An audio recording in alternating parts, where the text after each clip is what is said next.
What's up, you guys? Sean Ross Sapp, Fightful.com. It is March 25th. It is the Wednesday Night War podcast talking AEW and NXT. And needless to say, Wednesdays are the best night for wrestling in the coronavirus era. I mean, they were the best before the coronavirus era, too. So not a lot has changed in that regard. But we have NXT, we have AEW to talk about, and a couple of pretty good shows, all things considered. And that seems to be about par for the course, regardless of whether or not we're in a pandemic. But it's always a pandemic when Alex Pawlowski reviews Raw and SmackDown, which you all can check out on FightfulSelect.com, our premium service. We are also joined by Warren Hayes. And how about this one, guys? If we raise $100,000 in Super Chats tonight, I will release a retro review that Warren and I filmed talking about Shawn Michaels versus Triple H, their friendship, their feud, specifically their Raw match at the end of 2003 for the World Heavyweight title. And you know what? I'm willing to settle for much less than $100,000. I just decided maybe less than that. Donate a Super Chat, any amount. Get your question or statement read on the air. But if you want a bunch of questions read, subscribe to FightfulSelect.com. I answered over 120 of them on the Q&A today. But we got NXT and AEW to talk about. Warren, how'd you feel about tonight's shows? Both were okay. It's hard to say who edged out, I feel, tonight. AEW, maybe? Yeah. Because there was a really good match on it. Yeah, I would agree. I think AEW just barely did, but I thought NXT closed awfully strong. I can't wait for you guys to see the Alex Pawlowski live reaction to that, in which I did record, because he caught the last couple of minutes as we met here on Skype. You seem very confused, Alex. Oh no, I was yeah, we'll talk about it when we get to the end of NXT, but there are a few things I was expecting out of this. Triple H mediates Ciampa and Gargano meeting, and let's just say that was not what I got. If you could bring your mic a little bit closer to you, it's a little bit distant. But hello. Who do you think won tonight, Alex? AEW. Okay. By that. There you go. Well, because it's my show, we're going to cover NXT first. Cool. Even though, just because we haven't in a while covered NXT first. So I think that's fair. And there was a lot of noteworthy stuff on that. Yeah. Tyler Breeze versus Austin Theory were not among those noteworthy things, but that match did happen. Let me tell you, this was very much a WWE-style match in the first minutes of it, to the point to where when it turned up and there was like a buckle bomb and a nice enziguri and an Ushigoroshi, I wasn't as into it. It seems very much like the kind of match that somebody would say, the WWE guys are here, make sure you work their kind of match tonight on like an Evolve show or something. And Alex, I thought it was kind of wild, like Byron Saxton having to say, Tyler Breeze has a lot left in the tank. He's 32! Like he's going to come out next week in a salmon-colored jacket. He's a full decade older than Austin Theory. And I think that's what they kind of meant by that. Yeah. But I did like, he is an OG. Like he's been around long enough that he was in FCW. Like he was, I believe, Mike Dalton at one point, I think. So he's the Tyler Breeze character, like what was a Full Sail legend. And I love the idea that he went up. They never actually used him for much of anything. The Breezango thing was great. And then they brought him back down while Dango was hurt. Dango's back. Now Dango's hurt again. I like him as being the gatekeeper to these young up-and-coming heels. It's a perfect use for him. And I think this, obviously, because Breeze won this match, this seems to be kind of a lengthy feud where Austin Theory proves his mettle in NXT by, over the course of several matches, beating and maybe even beating up and hurting in kayfabe Tyler Breeze. an NXT OG. I think that's the story they're telling here. I think it can be told well, but you're right. It did feel a lot like, hey, this is a very WWE style match. But a few things that I did appreciate about it in the empty arena era, I like the audible trash talking. Like it makes the arena feel less empty when it's like actually you're watching these two guys like do a fight scene as opposed to wrestle a match like it's a sporting event. You're watching two actors portray a fight scene, and it feels more like that. And it should, when you don't have a live arena crowd to react to it, you should be treating this as more like a fight scene in a movie than a sporting event. Yeah, I agree with that. I mean, quite frankly, I went into this not thinking Tyler Breeze had a chance to win, and then he won, which is good. I thought it was an okay match. It wasn't anything that blew me away, though. Isn't it a little strange that Tyler Breeze won? Don't we think it's a little strange? Because unless what they're doing is like having Austin Theory be like incredibly arrogant, humbled, and then build himself back up to eventually move on to something bigger than Tyler Breeze. I mean, I agree with you. If it was going to be a one-off and Austin Theory moves on, fine. But it seems to be that they want Austin to get some seasoning with a guy like Tyler Breeze before he moves on to something bigger and better. It's just a little odd. I understand what you're saying. It's just a little odd when they've purposefully went, I wouldn't say out of their way, but they've underscored the fact that he's an up-and-coming star and that he's got a lot to offer. And you just look at the guy performing, you're like, yeah, okay, this kid has it. And they're just not pushing a new star yet. I don't know. The decision... It wasn't as telegraphed. It's certainly not been their MO recently. I will say that. That's not usually how they've done it. All brands care about the marquee before everything else. That's ultimately what everything is about. But I mean, I don't think Austin Theory is ready for like a top level run yet. But a lot of times it's hard to shake off that view of the early loss, so to speak. So Tyler Breeze ends up winning that match. After the match, we're told that Adam Cole will be seen later on. And we can go ahead and talk about that. He's poolside, cutting a promo, says that Velveteen Dream does not deserve a title shot. It's very clear that's where they're going. We're going to be seeing that sometime in April. Alex, what did you think of this promo? I mean, it's Adam Cole being Adam Cole. Like it's fine. It moved that thing along without actually having him have to be at the arena to do one of those awkward, I'm holding a microphone and talking into it while there's nobody here to hear me promos. Like, I thought this was a very good use of a different setting. Yeah, I did too. I thought it worked really well for what they were doing.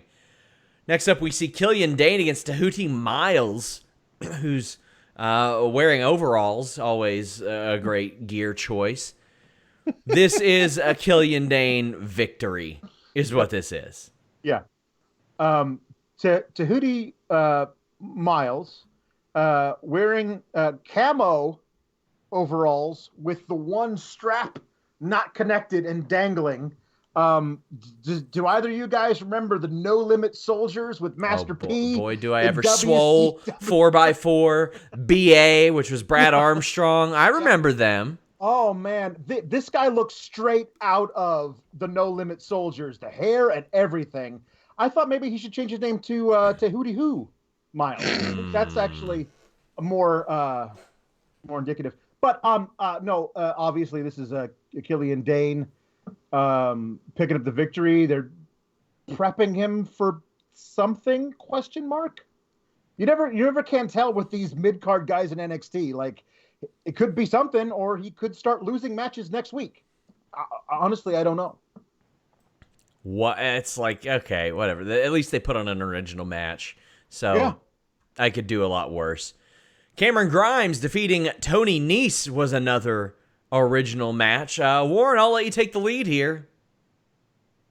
Well, I mean, again, the glory of the hatch is above and beyond everything here. And I'm pretty sure Tony Nese is wondering when he can go back to 205 Live because things have not been working out since he's been gone from the brand over there. I was able to watch parts of this. They worked really hard. They worked well together. I thought it was from what I thought was a good match. I'll let you guys talk more about it, but yeah, I mean, and I've had this thought about all the 205 Live guys who've all graduated, were all drafted. Akira Tozawa, Cedric, Tony, maybe outside Buddy Murphy, a lot of them have been floundering. It hasn't been great. Yeah, WWE has. Well, I say they gave up on 205 Live, but they really didn't, or else they just wouldn't film the show, which would make a ton of sense to not film the show these days, given the climate we're in, and to film stuff that people actually care about. No offense to those on 205 Live, but I've mentioned this a few times. WWE did try with 205 Live. They tried very hard. They put one of their best mic workers of Enzo on that brand. They had it main eventing Raw. They put Neville on there, gave him a really good push. They were pushing Rich Swann before all that shit happened to him. They did certain things. They had Austin Aries there until Austin Aries was Austin freaking Aries, and then got bounced. There's another one who escapes me that they also tried with, and it just did not work. And it's because they never presented it quite how they should have. Well, my thing is the thing they always could have tried, and I think they should have, is back when NXT was taping at Full Sail once a month or whenever it was. They could have taped a bunch of 205 stuff. Listen, it didn't need to be live in front of a SmackDown crowd that felt like they had to stick around, I guess. I mean, you want to stick around? Yeah, let's stick around. Like those people, as opposed to Full Sail, who's there to watch some athletic wrestling. If they had put those guys in front of that crowd and taped it and ran those matches taped on 205 taped instead of 205 Live, I think it would have been much more fun to watch, because you would have seen a crowd that was as into it as they were with the CWC, which is why they were like, wow, everyone loves cruiserweight wrestling here. We should probably make a show about cruiserweight wrestling, but then they put it in front of a completely different group of people who don't care about cruiserweight wrestling.Alex, you're talking at me to your right on a monitor instead of me to your left in a microphone. That is very funny. So it would help if the microphone. I'm gonna put this over here. There we go. Much better. Much better. Go ahead, Warren. And it's not even a question of putting them in front of people who knew about cruiserweight wrestling or not. They put them in front of people who just sat through 2 hours of SmackDown, saw all of their favorite wrestlers, saw all the main eventers. They're just gassed at this point. They don't care about these people. That's always been the most baffling situation regarding 205 Live. Why not put it at Full Sail? Why not tape it? Why not roll it from there? We've talked about this numerous times. The Full Sail audience would have just gobbled it all up. And we're seeing today how much of a character in the presentation of wrestling the audience really is. It's something that we've noticed in the past, how much an audience can make or break a match. But now we're seeing it. We're feeling it these days. The audience is a part of a wrestling show. And if your audience isn't there to back up the wrestlers and aren't cheering them on, it's hard to get into it even as a TV viewer. Yeah, perception is reality. Tim Traver sent the super chat. Reminder, guys, donate any amount live on youtube.com/Fightful. You'll get your question or statement read on the air. He said, I saw part 1 and part 2 of the Chris Benoit story. Wow. Yeah, no shocker that was the most viewed episode ever. That was an unbelievable piece of content. I, since that situation ended, have only watched the Royal Rumble that he won once and his main event once, both requested for retro reviews.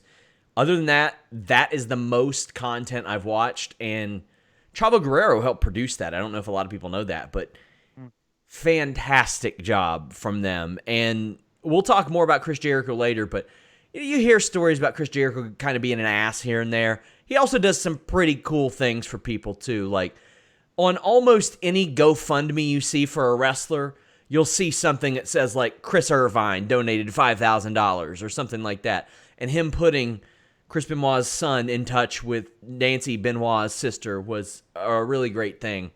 And you all need to check that out. It is important viewing. And obviously, in a much less serious manner, I thought that this Aaliyah Xia Li segment was a bit of must-watch viewing too. Because quite frankly, no offense, I don't give a damn about Aaliyah, but I know why she's been out for a while. And that's because of Xia Li. And they were supposed to have a number one contender ladder match, or a qualifier match for the ladder match. So let me restate that. They were supposed to have a contender match, a qualifying match for the number one contender ladder match. There we go. It's one of those things, remember back AEW where you have a shot at a shot yes. at a shot at the title? Yes. That's what they've got. Yeah. It's a tournament to get into the ladder match. Yeah, exactly. And instead of having the match, they set up a future match, which now may not have stakes, but it has a little something to it. Because Xia had been attacked backstage and can't make it. So even though Aaliyah's about to lose her match, she has her next match set up. She's going to face Xia Li again at some point. They've got to rectify that. Xia Li has a reason to be upset. She was taken out of this qualifying match in favor of a returning Io Shirai. Thrilled because Io Shirai needed to be in this ladder match. I'm glad that she's back. Warren, your thoughts on Io being back before we get into the match? Hey, listen, this was a little bit of jolt that the ladder match needed, because Io is absolutely fantastic. She's probably the best performer they have in the women's division in NXT. We've seen her do crazy stuff already. She's had fantastic matches with Candice LeRae so far. She's been missed, and she's going to fit right in here perfectly, as long as they give her something meaty to chew on, regardless of how the results of the ladder match go. They have to give her something that she can sink her teeth into moving forward. She needs a big ass feud, something that she'll really explode with, because Io's just so good. Can't spend you just can't spend your time waffling with this one. Io Shirai, of course, gets the win. She qualifies. I liked all this, Alex. I like the idea of setting up something in the future. Aaliyah ain't winning. Bring back Io Shirai. She wins. Cool.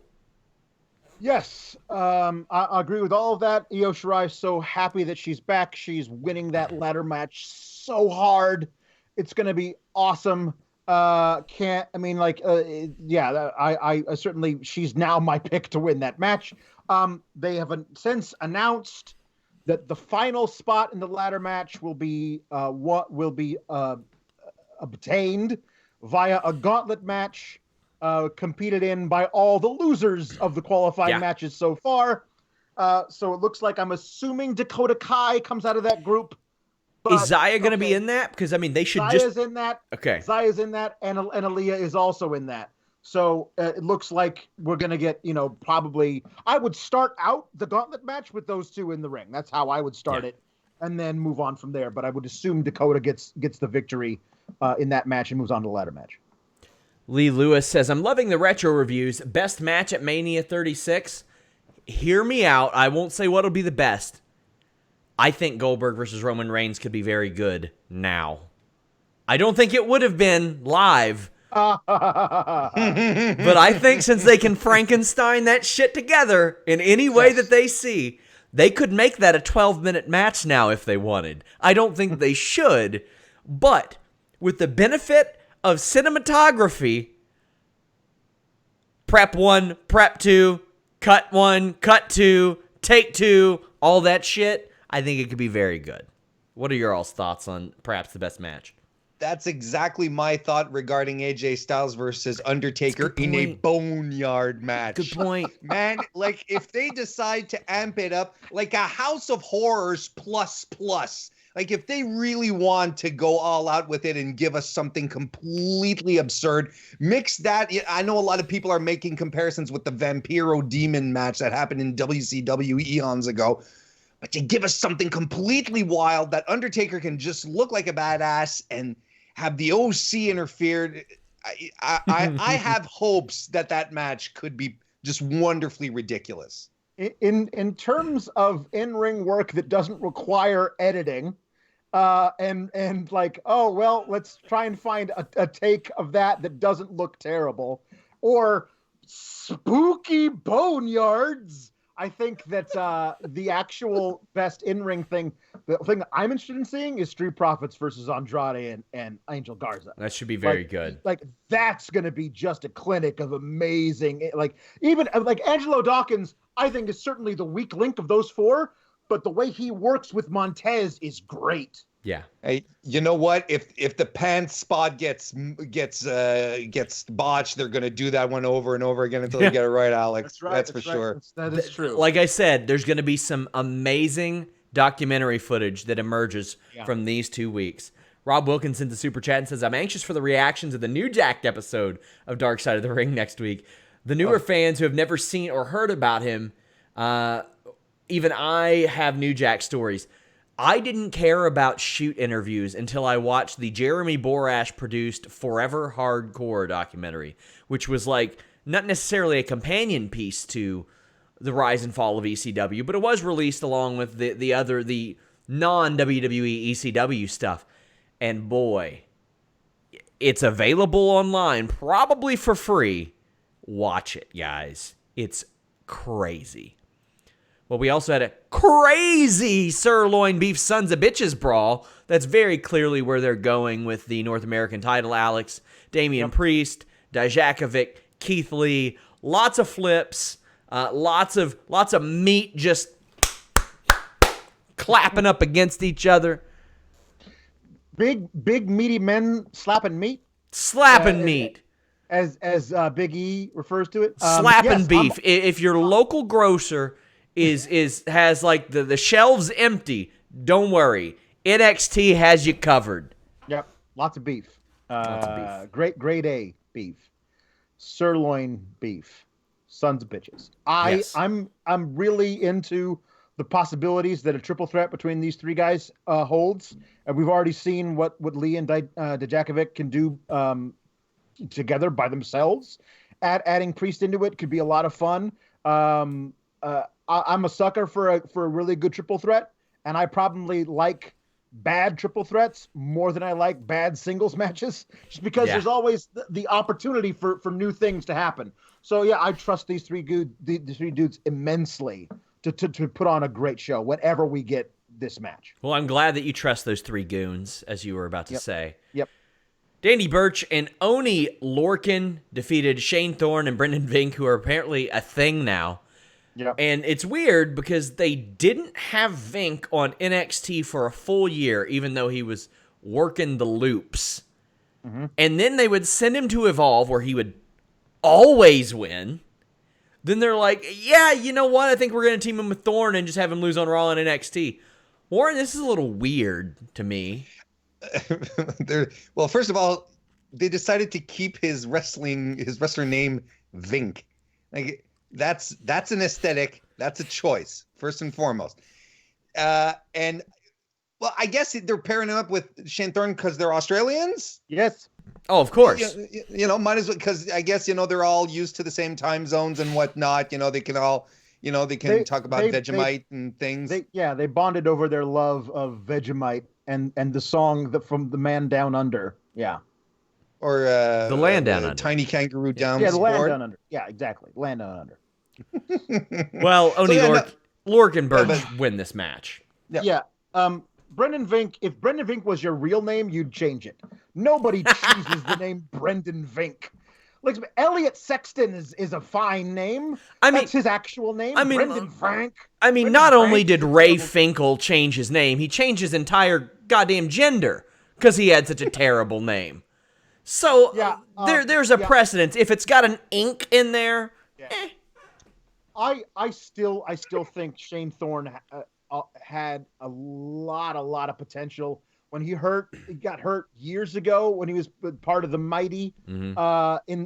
And he had so much potential. in that I think it was the finals of the Dusty Classic that year, and he got hurt, and then he went away, and then they shipped his tag partner out, and he's just been kind of a jobber since then. And I always thought he had a lot of potential, and I still do, but not with Frank. Did they have Thorne doing a gatekeeper role for a short while, where he was taking out new guys, which I thought was interesting. I don't know. Our dude Throwback with a gigantic super chat says, with WWE going to their playbook to pull out old school matches and current talent, like empty arena, street brawls, could the Ciampa versus Gargano match be a classic? It was great seeing Triple H and Shawn hit at Shawn in his past, which helps out me and Warren's retro review we got dropping this weekend. But I'll address the rest of your super chat momentarily. Let's go ahead and get into that. I'm okay with that, because I think the Kross thing is the main event, so to speak. Triple H comes out and brings out Gargano and Ciampa, and they cut promos and all that.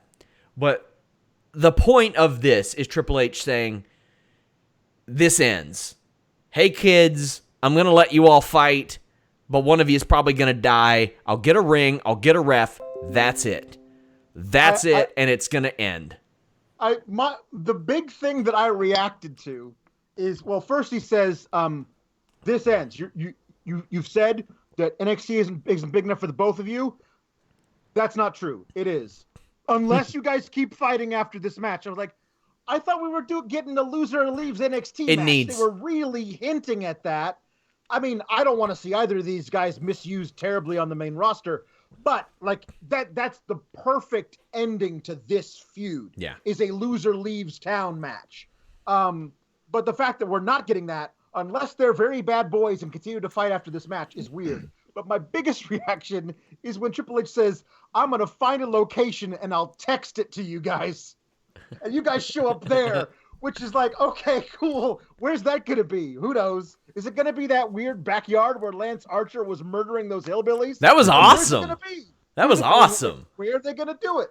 But yeah, I think that is, I'll text you a secure location is a great thing to lead into a match. I'm kind of excited about the possibilities of Hollywood backlot brawls that we might be, although this time it'll be Hollywood, Florida.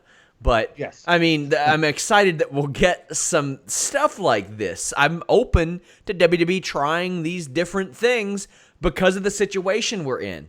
I know for a lot of people, it's going to be really jarring to see what we're going to see out of this year's WrestleMania. Yeah. But considering the situation, Warren, I don't mind it at all.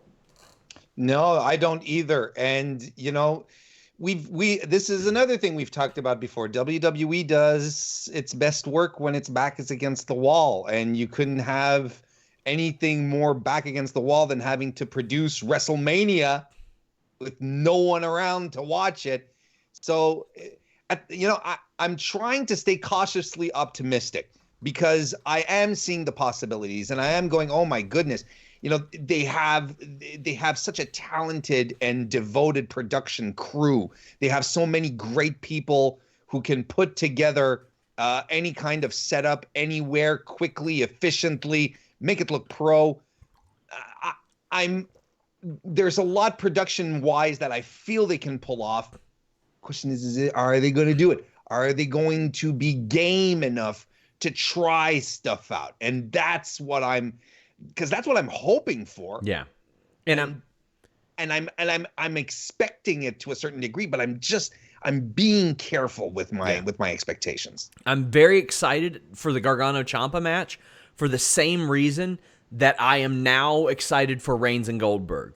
It's a way that we haven't seen it. We have not seen a heavily taped version of this match before. We don't know what kind of stuff that they're capable of now. So I guess we'll see. Candice LeRae defeated Caden Carter to move on to the ladder match. This is the right move. Caden Carter got some good offense, but Candice wins. Yeah, as she should. And she's,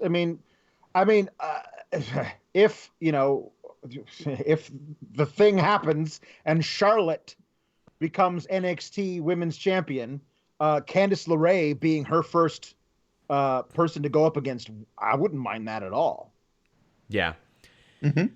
So we get Matt Riddle defeating Roderick Strong next, which was a good match, as you would expect. Yeah. Of course it is.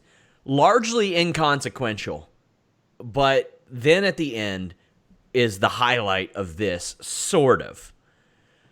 So we often say if somebody can't talk and they're not that good, they got to put them with a manager. Well, we got the Wednesday night monkey paw going, Alex, because we finally get Malcolm Bivens. We finally get him. Finally.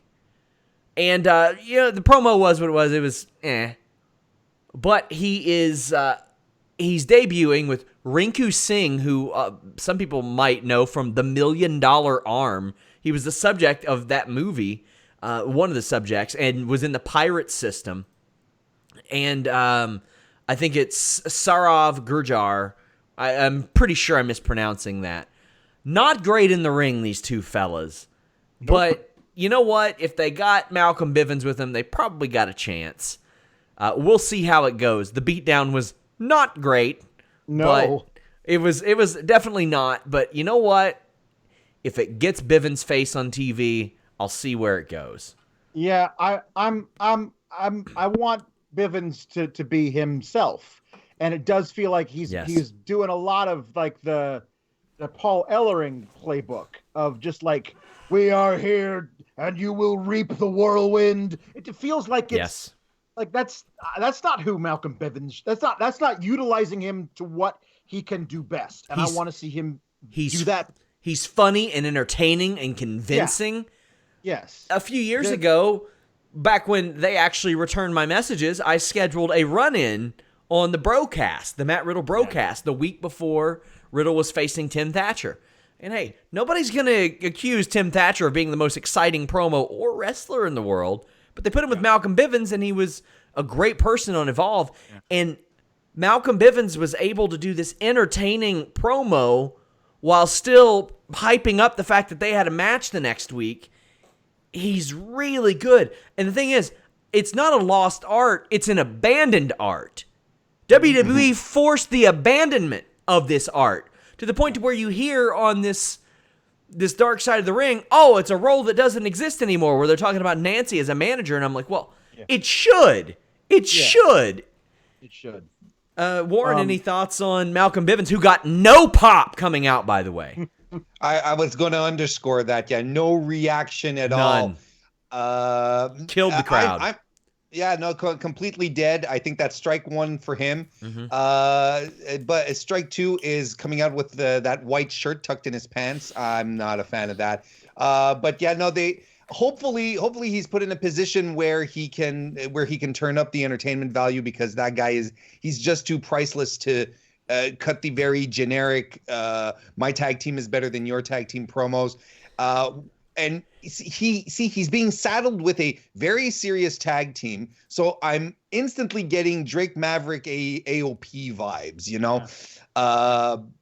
But Bivens, he's a smart guy. He's talented. I'm sure he can make the most out of a bad situation. We'll see how it goes. But man, I really hope creative just lets him be his goofy, insecure self. That'd be fantastic. I don't think that the Matt Riddle Pete Dunne segments happen in the manner they did had Malcolm Bivens not been there for a year doing the type of things that he was doing on his own. Sure. A couple things related to this. One, these two dudes are already on Raw, backing up Jinder Mahal. They just don't know it yet. When Jinder Mahal's ready to actually have another push, these two dudes are going to be his henchmen.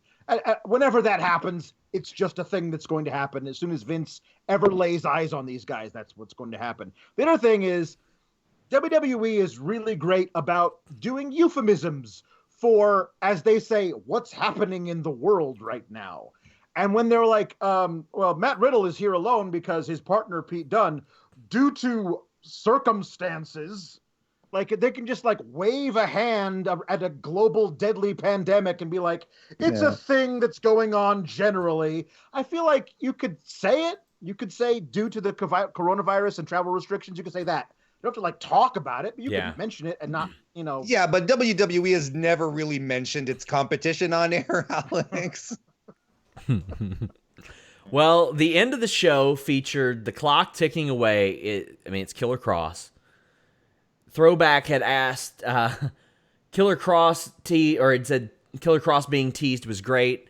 Honestly, I think SmackDown needs him a lot more. They need top protected heels so badly that it's insane. They have no top protected heels on that show, and they really, really, really, really need it. But you know what? He's going to be real good on NXT.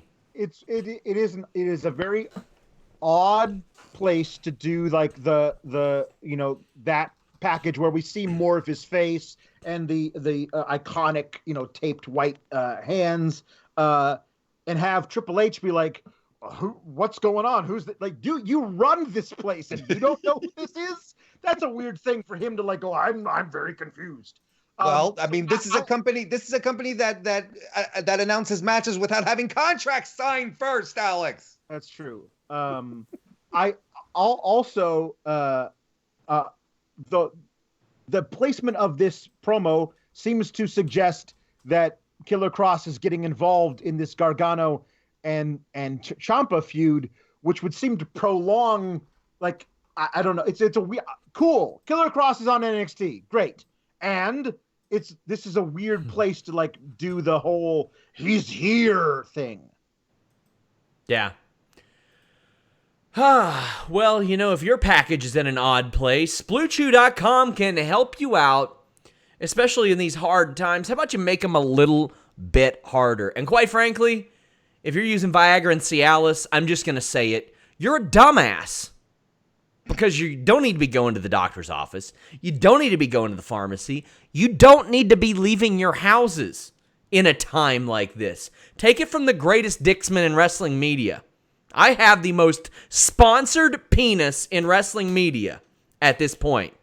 BlueChew.com, code Fightful. It's got the same FDA-approved active ingredients as Viagra and Cialis, but it's a lot better. Like I said, you don't have to leave your home. Why is that? It's prescribed online by Blue Chew affiliated physicians, and it ships straight to your door.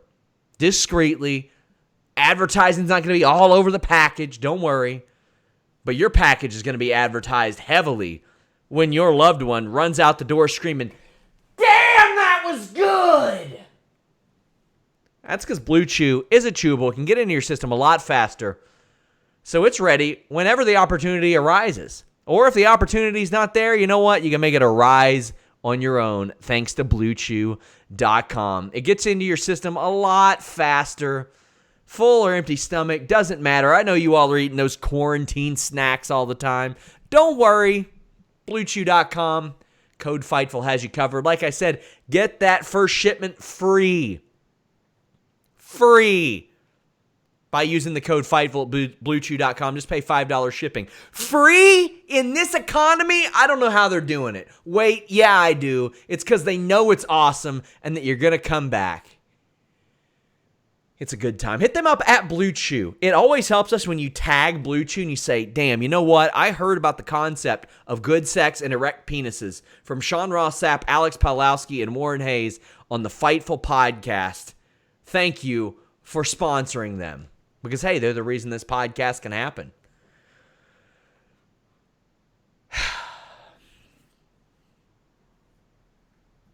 That was NXT. Yep. We have AEW, another good show. I liked AEW as well. I'm liking AEW like every week, though. Cody and Kenny Omega are joining the broadcast. Cody was on commentary a lot, and I wouldn't say it was as entertaining as Triple H being on SmackDown commentary, but it definitely was different in its own way. I didn't think he got too insiderish at some points, Warren, but I rather enjoyed him. I thought he did a fantastic job, and at some point I was like, dude, tone it back a bit because in a couple of weeks Jim Ross has to come back. I thought he did a fantastic job. I really did. At some point when he was referencing all the the old WCW wrestlers, I was like, well, okay, he straddles this line between old school and being contemporary. We get it because of his heritage, and he was a kid back then, so he knew a lot of these wrestlers. I get it. But at the same time, I get it when Jim Ross does it, because that was that was literally when he was at his prime. But it didn't detract. I thought he did a fantastic job. And it wasn't the same intention as Triple H, where Triple H was to be a lot more light, a lot more just break up the atmosphere. He was really adding to the matches, which I thought was really interesting. Well, Cody stepped out and wrestled Jimmy Havoc. The production, what you could tell, was a very skeleton crew. There were some snafus here. Sure. Like Cody awkwardly leaving the table. But I thought that his match with Jimmy Havoc was pretty solid. I'm not a Jimmy Havoc guy. I'm not, but this was pretty solid, and I like Havoc's gear now. It looks a lot better on him. He's looking more convincing as time goes by. I've just never been a Jimmy Havoc guy. Maybe it's because he was a dick to one of our writers last year. Maybe that's why. But it is what it is. I thought this was good. Jimmy Havoc quietly was 3-0 going into this match this year, and Cody gets the win. What'd you think, Warren? I don't get Jimmy Havoc. I don't get the following that he has, but that's because I'm not a deathmatch guy. Deathmatches are not my cup of tea. Like, hey man, just go ahead and sign Salad Fingers if that's what you're doing. Just sign him. Yeah, absolutely. Or crossover appeal. But I enjoyed his mat work. When he started working on Cody's arm, I thought his arm bars were good. I thought his transitions were nice. I don't get him, and he doesn't get me as excited as a lot of people do. But I feel he has potential to grow on me. But I will never see the Jimmy Havoc in AEW in any extent. We'll never see the Jimmy Havoc that got people forming a cult around him, because there won't be bloody death matches. There just won't. After the match, Jake Roberts appears on the screen and says that Lance Archer's been waiting to compete in AEW. I like this. He talked about how AEW is going to be the hot new thing, but they didn't bother hitting up one of the most respected minds in pro wrestling. And he knows why they didn't bring Lance Archer over, because they were also in Japan and saw what he was capable of. Mm-hmm. When Cody gets back to commentary, he says Lance Archer doesn't have a body of work here. He's done great stuff in Japan, but he doesn't have a body of work here. It doesn't start with me. He can wrestle next week on Dynamite. And there was some stuttering, there was some hesitation, and I like it. It's real. It feels real. It's not the homogenized practice. Well, you know what? It doesn't start with me. He can show up next week on Dynamite. Because I'm the American Nightmare. And then he walks off. Yeah. While Charlie Caruso stares at him.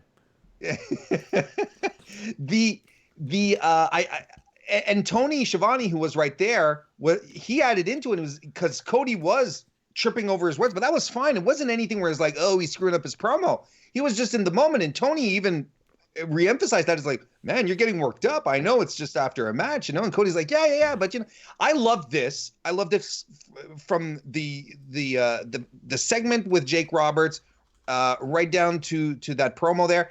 And I was like, oh, could you imagine? Let's say, Jake Roberts was saying, have some of your guys come over. We'll sign some papers. We'll make this happen.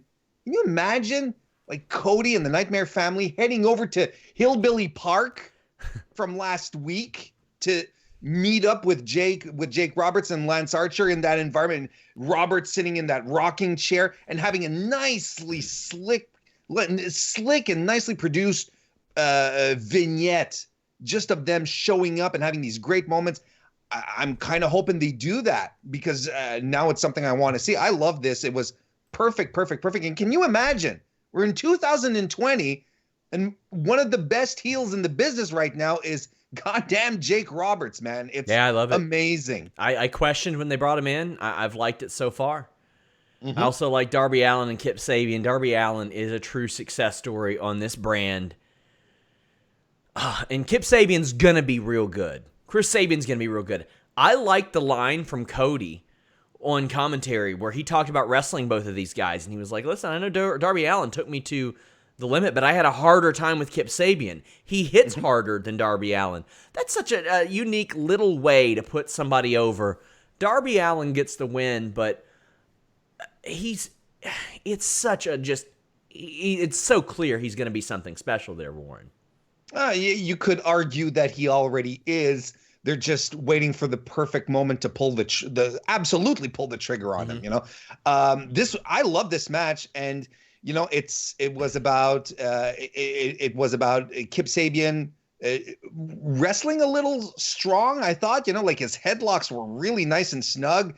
And then Darby Allin, you know, they were putting over the fact that Darby Allin is a counter wrestler. He will counter out of moves. Well, what did we see? We saw him do the over-the-shoulder cutter. We saw him do all sorts of moves, you know, roll over Kip Sabian into that magnificent shotgun drop kick he does. It was a great move, and his new finisher, like that Indian deathlock pinning bridge thing. God, I can't remember. I can't remember what Cody called it on commentary. The Last Supper. The Last Supper. Damn, I love that pin. That's a great name for it. I love that pin. After that, we get Jake Hager versus Chico Adams. Jake Hager is quietly 5-0, not just in AEW, in the last month in AEW. And I mean very quietly, because ain't nobody talking about him. It is my sincere, long-held belief that if you are wrestling a man named Chico, you must do a Razor Ramon impression at some point during the match. I don't care how quick the squash is. You must say, "Hey yo, Chico," and throw a toothpick at him or something. Wear some big gold chains. Get a little grease in the hair. Something. I'm sadly disappointed in Jake Hager that he didn't do that. Well, I was not disappointed in the transition into the arm triangle of the Uranagi. Arm triangle is my favorite MMA submission, period. I love that move. And quite frankly, it went from not being used really correctly at all, like Braun Strowman would do it and hold him over to his side. It didn't look good. But Jake Hager and Edge have both been using it pretty well. None the normal way. I mean, in MMA, if you do it, you're face down, their face up, the opponent, and you walk your body like a clock opposite of them. That way it applies the pressure. But when you got a guy the size of Jake Hager, Warren, it still looks pretty convincing when you're squeezing the life out of somebody and you sit up so that hard camera can see your face. Yeah, no, thank you for the schooling there, Sean. It does look good. I can't take anything away from him. I'm kind of glad that he does that more, because for a while I was afraid that his finisher was going to be the knee to the groin, like, and that they'd always manage to have the ref it is an MMA. I can confirm it is an MMA. But no, I am glad he's doing that. He has to do that. Like, clearly they're setting him up for something big, so he has to have a strong looking finisher, something that does look impressive, and it works because he's a tall guy. He's a big guy, and what have we been saying about AEW? There's a lot of big guys and a lot of smaller guys, so when he locks it on the likes of Marco Stunt or Jungle Boy, it looks twice as devastating as it is. So they're doing something right here. You know what I had noticed while talking to Jimmy Van today, and it's funny because I was talking with some people from AEW last year when Kenta left WWE, and they were just like, not interested. I was like, oh, okay. They didn't want a certain profile of WWE guys, but Kenta did ask for his release. But you look up and down the AEW roster, and they have a lot of former WWE guys. How'd Jake Hager leave? He let his contract expire. How'd Cody leave? He let his contract expire. Brodie Lee, Matt Hardy, let their contract expire. Pac asked out. Jon Moxley let his contract expire. Brandy Rhodes left the damn company. She could have been a lifer if she wanted. Could have been. Really, upon my first viewing of things, even Goldust asked out of his damn deal. Like, Arn Anderson might be the closest thing to somebody who got shit canned, and Dasha Fuentes, who is doing commentary, and all you had to do was see like the Chris Van Vliet interview with her to see like, okay, WWE really screwed up not letting her be herself too. AEW's got a whole lot of people that just left of their own volition.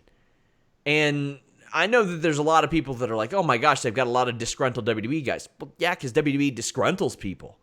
That's where we're at. And speaking of, Jon Moxley came to the ring, nailed Hager with a paradigm shift, got put in an ankle lock, and sends Hager out of the ring before he gets free. The brawl ends. Moxley is found backstage, and he told Hager to check his blind spot. He says he's been cleared for action and is ready for blood. Moxley says Hager won't be walking away when everything comes to a head because Hager will be carted out on a stretcher. How do you feel about this little mini feud within the feud, so to speak? Like, do you think they're really going Moxley-Hager next? It's kind of like Nyla Rose, if you ask me. Your pay-per-view is going to be maybe in 2 months, but let's say the pay-per-views are still going to happen. We talked about this when it was Nyla Rose. Clearly, Shida versus Rose is your next big feud for the women's division. What do you give Moxley in the meantime? You still have to give him something. You have to give him a chew toy. Hager works fine. Hager's a big guy. They'll be able to work. A very physical style with each other, and I like it as long as they book it so that Hager doesn't no-sell the paradigm shift like he did tonight, which I thought was kind of weird. That was immediate. He popped up. That was weird. It was weird, and I hope someone talked to him backstage because the paradigm shift is super protected and with reason. But yeah, I'm okay with this moving forward because you have to give Moxley something to do. You're not going to give him the next huge contender just yet because clearly you want to build to a super card, a super fight, a pay-per-view down the road. Hager's a good contender if you ask me, and it makes sense in the context of of his feud with the Inner Circle. Evan Wright sends a super chat and says, can we put an end to the WWE reject complaints? Yeah, people who are doing that just don't know what they're talking about. They just don't watch AEW. Yeah. It's just as simple as that. And they should, because it's very good. Brodie Lee video package. I have mixed feelings on this. Oh, my God. This was, like, the thing is, we talk about the shots at WWE and all that stuff, and, like, some of them are entertaining and funny. And this is a different Brodie Lee, so maybe that has something to do with it, but he's chewing up a steak while he's talking to members of the Dark Order, I think Silver and Reynolds. And one of them sneezes and he goes off, and it's a very clear Vince McMahon thing. Alex, I saw you shaking your head. Take first crack at this one. Well, like, it's such an obvious rib at Vince. I mean, but also it's a total narcissistic, like, cult leader thing to do. To, like, be the guy, daddy eats first. Nobody's allowed to touch their food while I'm eating. When I'm done, then you can eat your cold food. If you sneeze in my presence, you're banished. Like, that's a cult leader thing to do.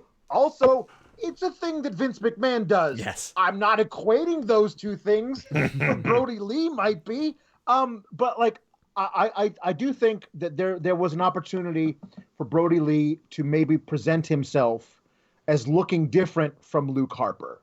Like, the big bushy beard, I don't think works for the guy in the suit. Like, if it had been maybe like a little bit more trimmed, a little bit like maybe the hair is not like in a weird messy bun, but it's in a different, like, it would have behooved him better to not actually have those comparisons to the Luke Harper thing, because this guy, the Exalted One, isn't that character, but he still looks like that character facially. And it might help with that transition, I think. Well, Brodie Lee then beat QT Marshall pretty quick. Hit a boss man slam and a discus lariat for a 3 count. To me, using the discus lariat right after the boss man slam, it's like, man, you got something much more visually appealing right before that. I mean, he even did like that slingshot swanton. I'm just like, man, the discus lariat. Come on, you've got Hangman Page doing a somersault lariat. That is super over. Yeah, I would switch. The discus lariat, again, was Luke Harper's finisher. Yeah. You could have the big boss man be Brodie Lee's finisher in AEW. Like he has that as a move. Have that be your finisher now, as opposed to this other thing that you did at another company. What'd you think of the Brodie Lee stuff tonight, Warren? I thought the match was fine. That they had to do something like that. It's okay, not a problem with it. The vignette I felt was it was a little more mob boss than sinister, benevolent master of the Dark Order that the Dark Order has sort of become, like this oddly sympathetic but group with very sinister undertones. Here he was like right out aggressive, alpha male. I feel there was a lot of ribbing on Vince McMahon here. Pretty sure all the old WWE guys were like, oh yeah, we see what's going on here. And the WWE guys that were watching at home were like, ooh, okay, this is Vince basically. I'm sure there was a lot of that, but it felt a little, just a little out of tone with the rest of the Dark Order stuff that he'd been doing. I got a kick out of the sneeze. I thought it was perfectly stupid, but I agree. This was the more on the nose stuff. It felt more like Nacho Man stuff than a little more. It could have been a little more subtle than that. We see Vanguard 1 providing an update on Nick Jackson. This was a very creative way to do that. It's showing him working out in his garage at home. And I think I saw, Warren, you tweeting about how Tony Schiavone cracked up at somebody saying he was staying 6 feet away from Nick Jackson. He was staying 6 feet away. And then commentary just shut down him and Cody. They were clearly corpsing. And we know now, thanks to Vanguard 1, that Nick Jackson is at 61%. I love it. Health. That was fantastic. Best way to check out on Nick. Then we got it was a super fight for people who have been watching AEW since day one. For the AAA Mega Championship, and I like that. I'm not usually big on outside titles being defended here, but hey, why not here? Kenny Omega defeated Sammy Guevara. Kenny Omega in 2020 has become the Kenny Omega that I thought, okay, I'll put it like this. I do my match ratings. I think 4 or 5 matches since I've started this a couple years ago have gotten 10 out of 10s. I think 3 of the 4 have Omega in it. Mm-hmm. That's the guy that I was missing until this year. And I didn't see him a lot last year. I didn't see that Kenny Omega. Sammy Guevara has been one of the best stories of AEW. In the ring, out of the ring. Him stepping outside the goddamn ring, grabbing a hand or a homemade poster of Brandy Rhodes and making out with it as she looked on in disgust. Her facial expressions were so good. This guy rules. And Jim Ross, to his credit, got grief for it. And if you doubted that he got grief for it, he'll tell you every fucking match that Sammy has that he reminds him of Eddie Guerrero and that people crap on him for saying that. But he's right. He's got that in him. He's so good in the ring. He's so good at facial expressions. He's so good at all that stuff. And he's evolved. I don't know if you guys remember the movie Pineapple Express. Sammy was originally that high school jock who was friends with Dale's hot girlfriend, who was like pretending to look out for her, but was really looking out for her. That was Sammy Guevara, and he's evolved beyond that so much. He has been awesome. Kenny Omega has been awesome. This ruled. Warren, I guess you can talk. This was a fantastic match. This is the reason that I edge out AEW over NXT, because I think both shows tonight were solid, but this match ruled, Sean. It was real good. I love the initial exchange between both of them, where Omega just can't seem to get to get in control of Guevara, and Guevara's just loving every moment of it. I liked how Guevara blocked the Snapdragon suplex attempt, where he just bent over completely while in the half Nelson and grabbed his own leg. I don't know if you picked that up, but he grabbed his own leg so Omega couldn't couldn't lift him over. It was just like physics were against him at that point. His Fosbury flop, Guevara again, to the floor, was bananas. I like the fact that he played off of Omega's broken wrist, biting it, then working at it. I mean, he had some. The only thing that bugged me about his psychology was that it was a championship match, and I felt he was a little too goofy. But then again, it's in character for him. So okay, it all worked. This match ruled, and it's a bright spot in a month of March where maybe we're not getting all the 5-star classics we deserve. I'm not saying this was a 5-star classic, but by God, this was a good one. We closed the show with Chris Jericho making his way to the ring. He says he's going to give Matt Hardy a chance to join the Inner Circle, but then he tries to recruit Vanguard 1. And the thing is, Jericho is serious the whole time. Matt Hardy is doing his over-the-top stuff, and at first it wasn't hitting for me. I was like, eh. But the fact that he was so ridiculous and over-the-top while Jericho was just like, man, nobody's here to buy your shtick. And Matt Hardy was like, not a shtick, brother. And Martin Luther King's here. And Abraham Lincoln's here. It was so odd. It really was a callback to the original Broken Matt Hardy of so bad it's good, so ridiculous that it's good type of thing. Alex, how'd you feel? It was so interesting because I love the way that they played on the history. Like this, okay, Damascus. Yes. You may be 3,000 years old. You're still the same Matt Hardy I've known for 25 years, and you're the same Chris Jericho I've known for 25 years. I know you have an evil essence that's inside you, and it's like these two guys who are trying to have a conversation but can't get on the same wavelength. But it's so interesting to have Matt do all was like, I am Damascus.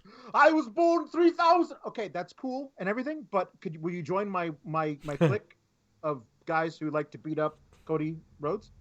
And it's just weird that they have these guys interacting this way. I really enjoyed it. Matt Hardy obviously through camera tricks teleporting down to the ring all over the arena was only fun. benefit of Why the not? taping. Why not? Matt Hardy is officially the only wrestler in the history of wrestling who can teleport without the arena lights blacking out. That's true. That's the one thing I'm loving about the taped methods. And here's the thing, guys. They've been taping shows for decades in wrestling, and only the last 2 weeks with The Undertaker and Matt Hardy have they gotten so creative to do immediate teleportation. Yep. Come on. Yep. Come on. Here's the thing. The interaction here works real well because Jericho was like, okay, this is wrestling. People are insane. Dustin Rhodes used to think he was some androgynous weirdo. So you're here in front of me being a weirdo. I just want you to join my... he's nonplussed by the 3,000-year talk, by the teleportation. He's like, okay, this is wrestling, man. I know it's wrestling. Just, do you want to be in my gang? Clearly it doesn't happen. But I love this. And I love how, finally when they do trade strikes and Matt Hardy puts Jericho down, Jericho goes, you really are a wizard. You put Le Champion down with only one punch. I thought that was fantastic. It's good. It was good stuff. And it's so nice to see complete broken Matt Hardy. We got the delete chant. We got the obsolete song. We got it all. We're full force broken Matt. I love it. And he told me last summer, remember, that as of months ago, he had 2 gimmicks in the can. Oh, man. We have a couple super chats. Actually, it ended with Matt Hardy shooting flames throughout the stage after the brawl. A great episode of AEW as well, and I thought an outstanding episode of NXT. Yes. Someone says, any of you excited for Resident Evil 3? I haven't played Resident Evil since 1. How about you, Warren? This is a complete remake, by the way. And wow. Resident Evil 3 was until Resident Evil 4 was my favorite. I still have nightmares about Nemesis running after me. So yeah, I'm looking forward to Resident Evil 3, the remake. SJG922 says, who do you think will be the biggest star in 5 years between Sammy, MJF, Darby, and Jungle Boy? That is an outstanding question because wow, you got 4 guys in their early to mid 20s, and if I had to rank them, I would probably say MJF slightly, Darby Allin and Sammy right there around each other. And then Jungle Boy, because I don't know if Jungle Boy has the promo chops and all that, but whew, how do you think, Warren? No, I agree. That's a hard question because the things that would differentiate them as you put them are they're slivers. It's not even like gaps. It's such thin margins between all 4 of those guys. But I'd probably go the same way: MJF, Darby, Sammy, and Jungle Boy. Alex, you could convince me that any of the 3, Darby, MJF, or Sammy, could be the number 1 star in wrestling in 5 to 8 years. Honestly, because Darby just has something that gimmick could transcend all other aspects of wrestling. The best wrestler, the best talker. He's just this thing that people might be drawn to in a way that they might have been to Sting in the old days, where it wasn't necessarily his ring work or his talking, but just the aura of him. And Sammy, I think, is really great in the ring and has a long way to go. And I love his personality, but MJF, man, just the way he can captivate a crowd with his talking. And I also think Jungle Boy is great. Yeah. And has all kinds of ways to go. Can you imagine this company building around those guys for the next 10 years if they can secure them to contracts? That's just amazing. Well, MJF has, I think, 4 more years on his deal. There you go. Guys, to get the plugs out of the way, Joe Holbert has a lot of great features coming up, WrestleMania-themed features. He and Jeremy Lambert interviewed Ricky Starks on Tuesday. They talk about The Undertaker, about him helping The Undertaker get ready for his WrestleMania match with John Cena a few years ago. And The Undertaker, hanging out on the couch, reviewing Ricky Starks' match with him. Wow.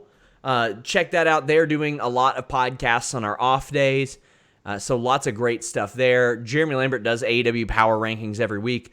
But since we got lots of great super chats tonight, Sunday afternoon or maybe Sunday morning, I will drop me and Mr. Warren Hayes our retro review. It will be up early for select members, but this Sunday on Fightful.com, I will drop the Shawn Michaels Triple H retro review. For those of you who don't know our new format, I pick an anchor point, a specific match that I don't think has been talked about enough. And for Shawn Michaels and Triple H, it was the last Raw of 2003 that launched their 2004 feud. And it was a World Heavyweight title match, a damn good one. Then we go back to the formation of the Clique, Triple H coming into the company, DX, the return of Shawn Michaels, their feud, the reformation of DX. Warren, I think this new format is by far better than anything we've done. I dig it a lot because we really do get to go through history, which is really one of the best reasons to go to do retro reviews and sort of re-immerse yourself in the context and how do we get there. Because when we do the large pay-per-views or we'd always focus on a couple of wrestlers and then we'd start talking about what got them here and so on and so forth. So now we really get to deep dive on it. We did it with Art Barr and Eddie Guerrero on our first installment, and it was really fun. We did 2 others on top of that, Sean, which were really fun too. So I hope you guys enjoyed because even for us, it's fun to do. So we hope you enjoy it. Yeah, if you guys want to know what to look forward to, Fightful Select April retro review is going to be Hogan and Warrior. We focus on the Halloween Havoc 98 match. Now, I know some of you are thinking, oh, there's plenty to talk about there. Yeah, but people talk about WrestleMania 6 more. And we wanted to talk Halloween Havoc 98. Then in May, we're doing ECW month on Fightful. We have lots of ECW-themed interviews. Just Incredible, Tracy Smothers, Mikey Whipwreck. There's a couple more as well. Johnny Swinger, I think. And we end that with a Rob Van Dam making a finisher. He tells us about how he came up and started the Van Terminator. And not only that, I spoke to Scotty Anton, who was the first person to take it on TV, the former Scotty Riggs. But for that month on Fightful Select, me and Warren Hayes are taking a look at Rob Van Dam and Jerry Lynn and their Hardcore Heaven 99 match, how they met a crossroads and how they kind of followed up in WWF and TNA. This is a very good time. Make sure you guys check it out. But make sure you all follow Alex and check him out. Sour Graps twice a week. Hot dog. Until next time, guys, we're out.